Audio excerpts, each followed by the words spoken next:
very much for coming, everyone.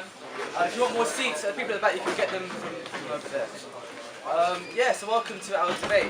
In light of Benefit Street, a programme which shows one kind of streets in Birmingham in which 99 of the houses, of the people living in the houses are on benefits. And it's opened up a massive new debate in Britain as to whether we have a dependency culture. Do we have a culture where people are living and feel the need to accept being on benefits for their whole lives? Are there different generations of people on benefits? And it opens up lots of questions, which is one of those questions, our debate, which is it time to radically cut benefits in this country? So we have two speakers arguing. It's not two speakers arguing, it is. They both take turns and have approximately 3.5 minutes to pitch their case, to make their argument. Then they'll be allowed to ask each other questions if they so wish. I'm expecting them to. If not, then I'll ask a few questions, and then really it's up to you. We'll open up the floor and you can ask any question which you want to about anything which has been said or anything you're interested in. Is there any question before we start? No? Okay. Also, we're going to have a vote at the beginning and vote at the end to see the outcome of the debate. So anyone who thinks that we should radically cut benefits, for whatever reason, please put your hand up.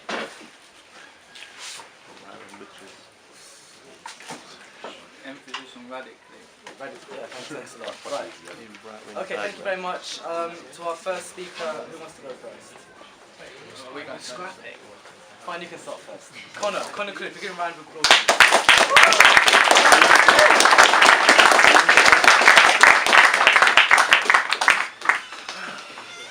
Alright, good afternoon. I'll just start by saying what do we mean by like a dependency culture? And this is basically that we believe people have become reliant on benefits, largely in the area of unemployment. So we see a lot of people that see what should be an absolute last resort as kind of a fail-safe for dissatisfaction with a job, laziness or a lack of ambition. And these people who don't want to work and earn minimum wage, why would you work and earn minimum wage when you could just receive benefits? Is kind of the mindset that we believe a lot of people in Britain are now in, which is something we would like to combat. This enforces laziness. And so whilst we respect that not every person who receives benefits is lazy, we believe that the welfare system as it currently is a short-term, inefficient resolution to the cost of living, as my colleague Junior will go on to explain. Those who work hard and are taxed heavily fall victim to the cost of living, and this is something that we can reduce with a reduction in benefits, because we believe that actually a lot of benefits that go out to people who don't need it or who aren't trying hard enough to find a job are therefore kind of costing the taxpayer money. The average taxpayer is affected heavily by the cost of taxes, and so we believe that if we can radically cut benefits, less money has to be put into it for this reason. This will be highlighted later in the great depth by Junior. So what are we proposing? We believe that we've shown that there is a dependency culture in Britain, and this is explicitly obvious in the attitude surrounding benefits and the reception of benefits, specifically in the media now. Obviously, radically cutting benefits will not apply to those who are disabled, mentally ill, elderly, those who actually cannot physically work, because that's a bit outrageous to suggest that somebody who is mentally disabled, who can never get a job, can't receive benefits. But it will be cut for everybody else. Benefits will be given to those who are unemployed for a maximum of 1 month, and we believe this is sufficient time for them to find other methods of income, whether that be in a job they previously had or in an entirely different sector. So rather than funding people's everyday lives, we believe that actually we could fund kind of training courses or expand and highlight that there are training courses for to provide other necessary skills to find employment, and this would be a similar loan basis to kind of student finance. So why are we proposing that benefits should be radically cut? The current system needs changing.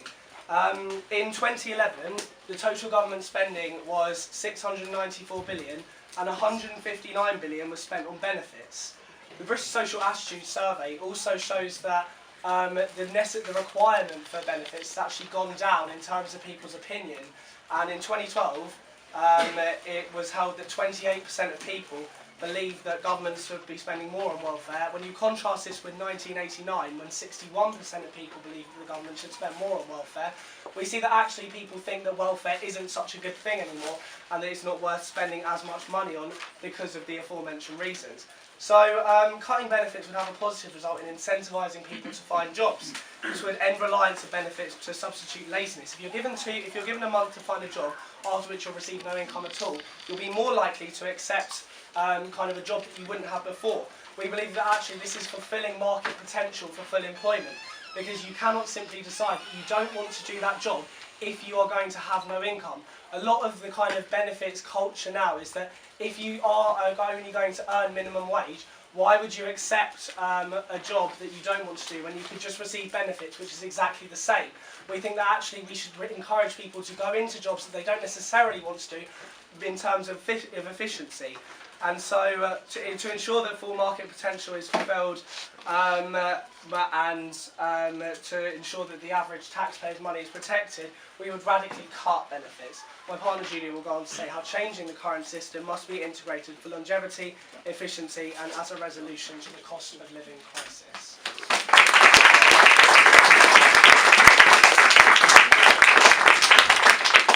Thank you, Connor. And now to argue the opposite and against Connor's point is Fleur Roberts, or Ryan Earl. Good welcome. Okay, I want to begin by asking the audience here a few questions about their perception of welfare. So I want to ask, what proportion, roughly, do you think of the entire welfare budget goes on unemployed people? Call out some numbers. 4. 3%. 5. 2%. Alright, well, 2%. people think in a poll conducted by YouGov, people think the average is about 41%. In fact, it's only 3%. I want to ask you now, what proportion of the welfare budget do you think is claimed fraudulently? So by people sort of fiddling there. 30%. 27%. In fact, it's 0.7%. So hopefully, I put a few misconceptions wrong there. In 1942, the Liberal politician William Beveridge was set the task of discovering what people wanted to see in a better Britain. He found 5 things wrong with the Britain that he was living in: poverty, disease, ignorance, squalor, and idleness. To defeat these giants, he proposed setting up the welfare state with social security, a national health service, free education, council housing, and full employment. In the years after the war, the Labour government tried to make this vision come true. The great Prime Minister Clement Attlee created what we know as the modern welfare state. Since then, our welfare state has provided social security, salvation to millions of people in times of crisis. Now, however, with the influence of right-wing press, society's perception of social security has changed from a safety net protecting the most vulnerable in our society to a strain on our economy. Controversial programmes such as Benefit Street have led to the demonisation of the working class. The working class, who were once seen as an asset to our economy, the backbone of our economy essentially, are now seen as the scum of the earth. The chav stereotype leads wider society into believing that if you're working class, perhaps live in a working class area, or even have a working class accent, you're immediately part of the stereotype, whereby you and your family are sitting at home claiming off the dole, which that simply isn't true. We hear people on the right complaining about the deficit and the huge financial burden that welfare is having on public spending, that the taxpayer is simply paying for lazy people to sit on their arse all day watching Jeremy Kyle and mass producing. Again, this simply isn't true. Despite people thinking welfare accounting for over 50% of public spending, the truth of the matter is that it only accounts for 16%.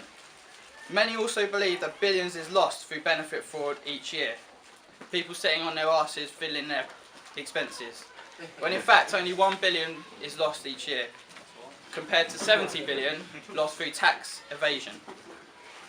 Now surely, no matter how right-wing you are, denying someone who has worked hard all their life and paid their fair share in taxes a right to salvation and security in a time of crisis is wrong. With more money being spent, more of the welfare state is spent topping up people's wages than those seeking jobs in unemployment benefit. This shows that the idea that people are scrounging off the state simply does not exist. Before cutting back welfare, we must create jobs and make work pay. The northern town of Scunthorpe, known not only for the swear word in its name, but due to the high levels of benefit claimants, is a prime example of government failure. The steelworks, which used to be a thriving industry in Scunthorpe, closed down 20 years ago thanks to Mrs Thatcher. And residents, many of whom This dependency culture, alluded to by the opposition, simply does not exist. And despite what Katie Hopkins and Ian Waller might tell you, people are not sitting on their asses all day claiming benefits. Social security, as we like to call it, provides a safety net for the needy and most vulnerable in our society to ensure they can survive and get back on their feet.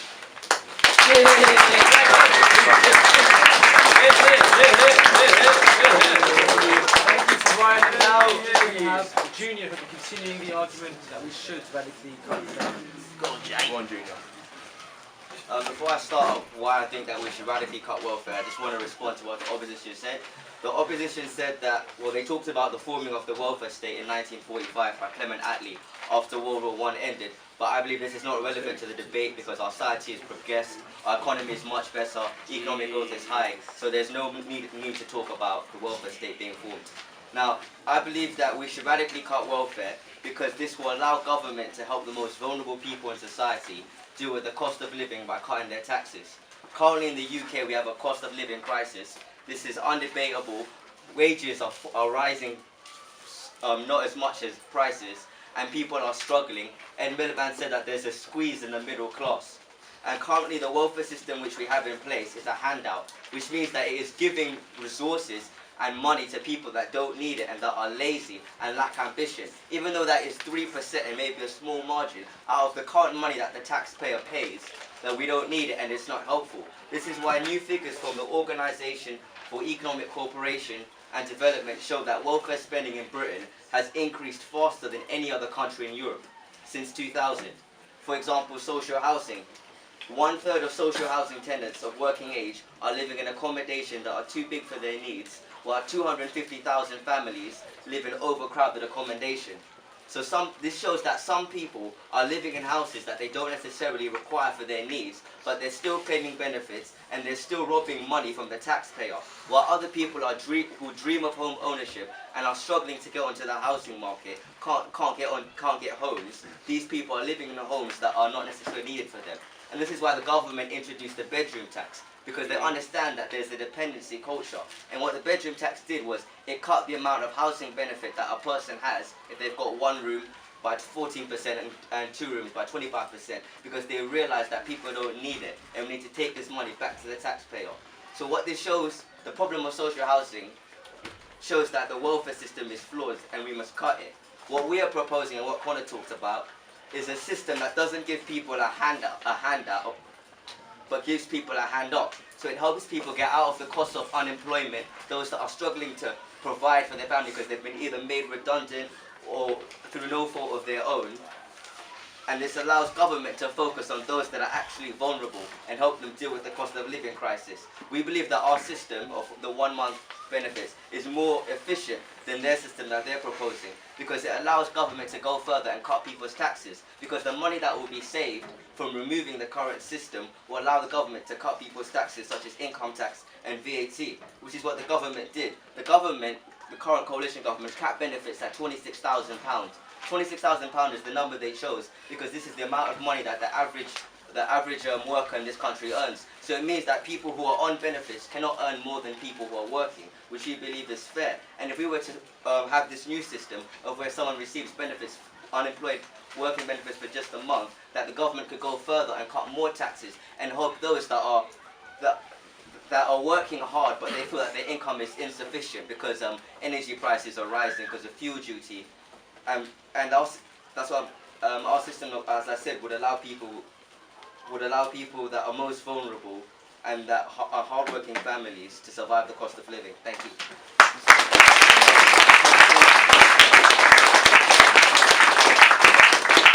Thank you to Junior for finishing within the time, unlike our other two speakers.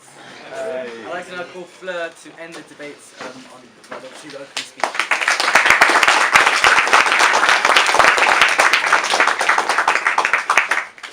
Hi, I'd just like to respond to Connor and Junior's point about stopping unemployment benefit after 1 month. I think you've got an out of touch image of the unemployed, like the Tories, because a report from the Institute of Public Policy Research reveals that the country there are 4 people chasing one job, and in really deprived areas, that job vacancies are 1 and 20 people are chasing that. I'd also like to go on to say that over 50% of welfare goes to pensioners, and therefore why should we punish those who have paid into the system all their lives and then basically say that you're scrounging off the system? There's an increasing, the public are told that anyone who claims benefits is scrounging off the system. However, the majority of people claiming benefits are already in work. 1 million people claim housing benefits who are already in work, and this is because wages aren't increasing with the cost of living and with the cost of housing. The fact that 90% of new housing benefit claimants are already in work again reveals that people the benefits aren't funding their lives, they just need this extra bit of financial assistance to cover the basic costs of food, bills and housing. I would also say that the housing benefit is milked by the private landlords who are charging obscenely high levels of rent, so people can't afford this rent, and instead I think the government should be concentrating on capping the maximum amount of rent that a landlord can ask for. I would also say that if you cap benefits or decrease benefits, then your poverty will increase in the country. The Observer has found that the 26,000 benefit cap that the coalition have introduced will put more than 100,000 children below the poverty line, and by the end of 2015, 500,000 children will be put below the poverty line. The fact that if you want to cut welfare again, pensioners will be affected, and 1 in 5 of these pensioners are already below the poverty line, and decreasing welfare even more will just increase your problem of poverty. Crime rates will also increase if you slash welfare, because the police and crime commissioners have found a link that in areas of high deprivation and the cuts have affected the majority of the population, crime is starting to increase.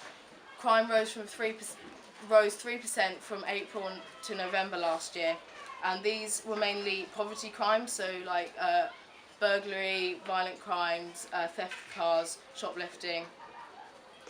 And again, this just shows that cutting welfare will be counterproductive, because it costs a lot more to put someone in jail and go through all the court procedures than just help them cover the cost of living. Finally, I'd like to say there's a huge cost of living crisis because the food banks have increased by 170% in the last year.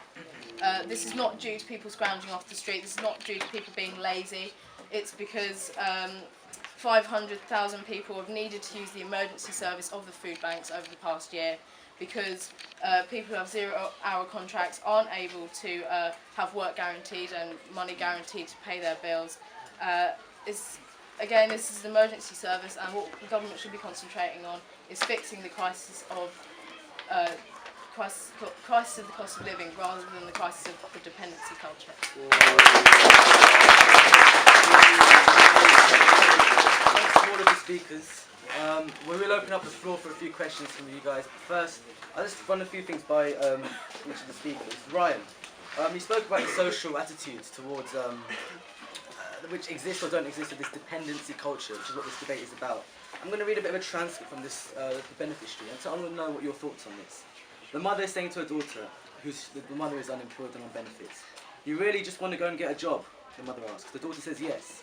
And the mother says, "And be completely different from the rest of the world?" And the daughter replies, "Yes, anyway." Do you deny that this culture exists and we need to do something about it, like they've been arguing? I think what you've quoted is completely out of context. Why? This was actually discussed on a debate on Friday on the big benefit row on Channel 5. If you want to have a look, what was said was actually in humour, and it was. And I think if you can't see the humour side of that, I think you definitely have a sense of humour deficit. I think.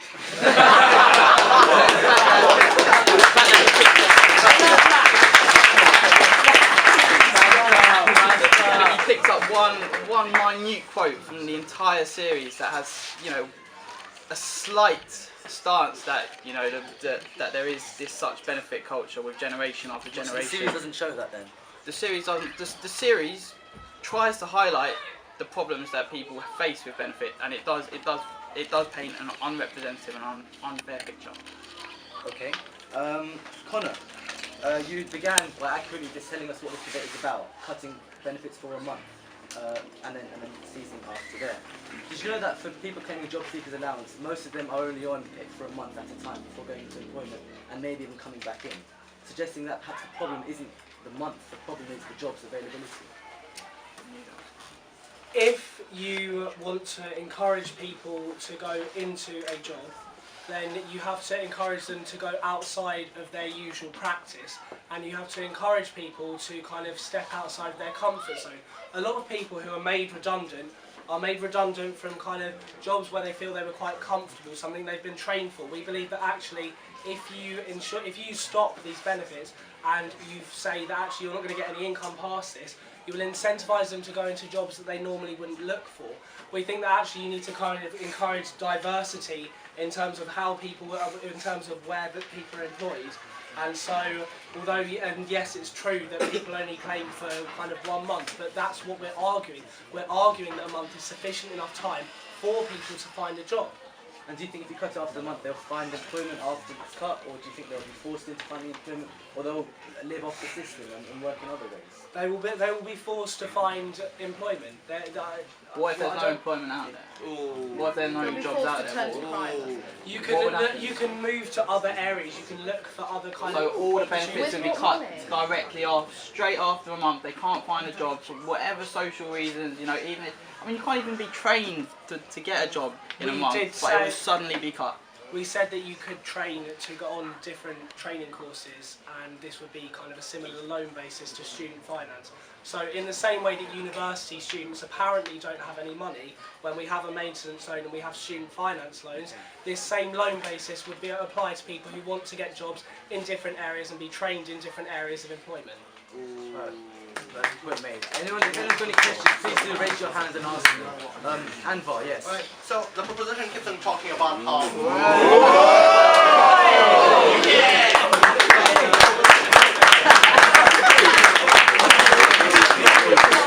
You said 3 words!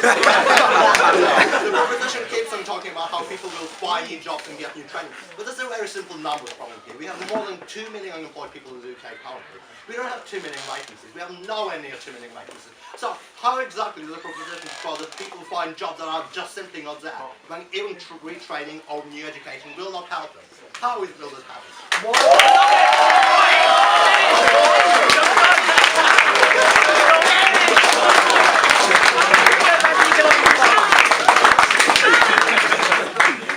Why should we focus on giving people welfare and letting people continue being unemployed when we're saying that if this money is gone from spending on benefits, we could spend it on diversifying the market, opening up new areas of employment.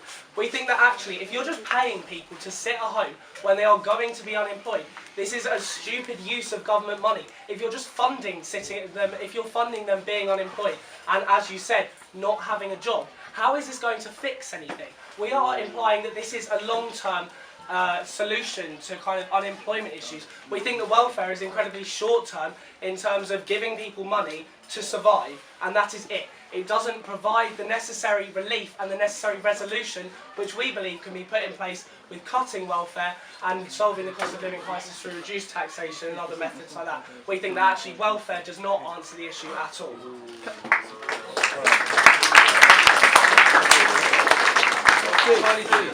Right, can I just say, basically, well, Anvar, the proposition and opposition, which you, all three of you talked about this sort of idea of lack of jobs. Well, stand up. I think what's more important is should be debating about whether, like, you can't just say, all right, there's not enough jobs, so therefore, like what Connor said, you can't just put them on benefits, because you put them on benefits, the jobs still aren't there. You're spending more money to benefit, you're spending more government money, and you're simply taking more money out of the government, and it's not going to solve anything. Right. And like what Connor said, if you want to solve the root of a problem, which is what you seem to be arguing about, you should try and get more jobs into the country and bring in more private business, which will provide the jobs. That is a solution to the root of the problem, not to just give benefits.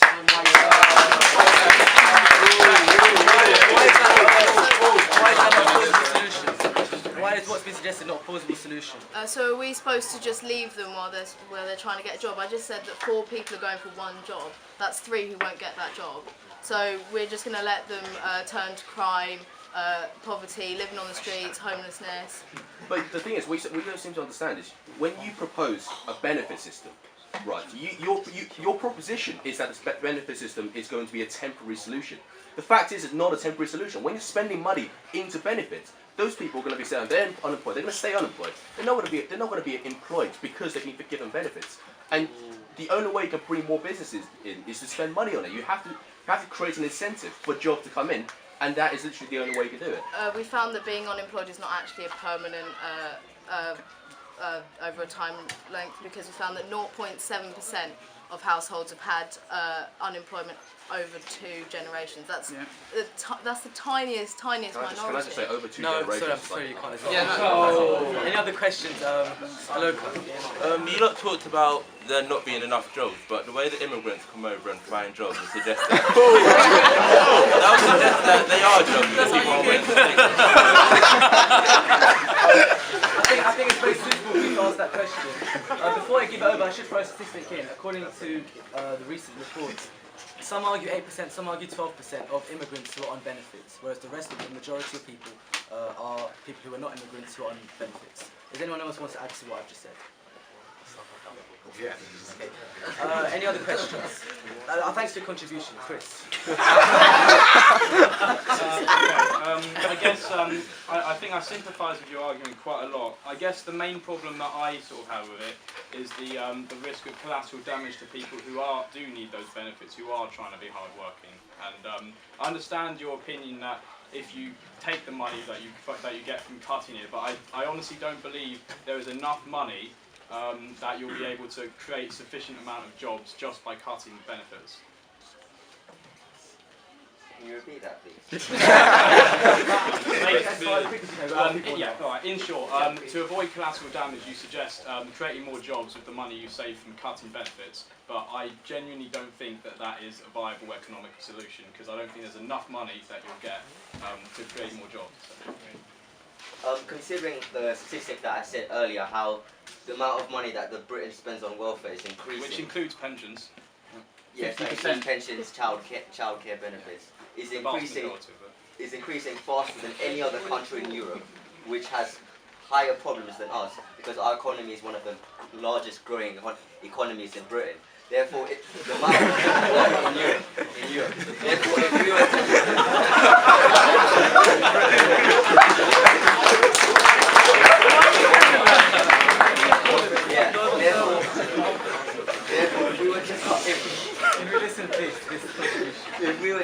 if we were to cut welfare, this would raise a significant amount of money, because the amount of money we spend on welfare currently is so high.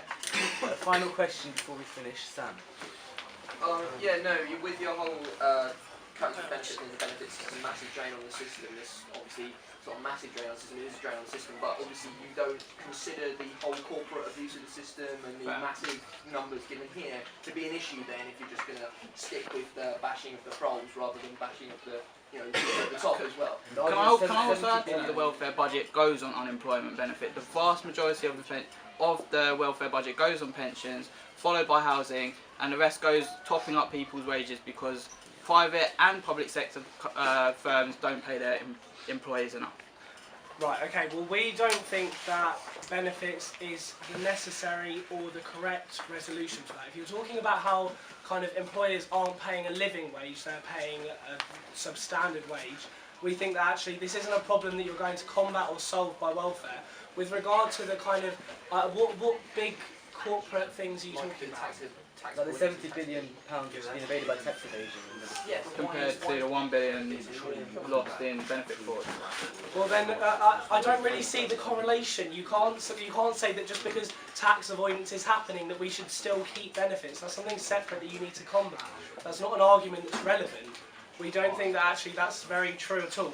And we think We're if you're talking, going we're to... talking about public finances. Both have an impact on public Yeah, finances. I know, but if you're going to resolve tax avoidance, that's got nothing to do with kind of with benefits. Like, we think that actually, if you want to solve the crisis of the cost of living, there's no parallel to ensuring that employers raise living wages. We think that that's something the government has to do separately. But Surely that we'll isn't have more what money. we're arguing about. Surely we'll have more tax revenue from these big firms if they do pay their way in Yeah, corporation but tax what? to spend improving living standards across the UK.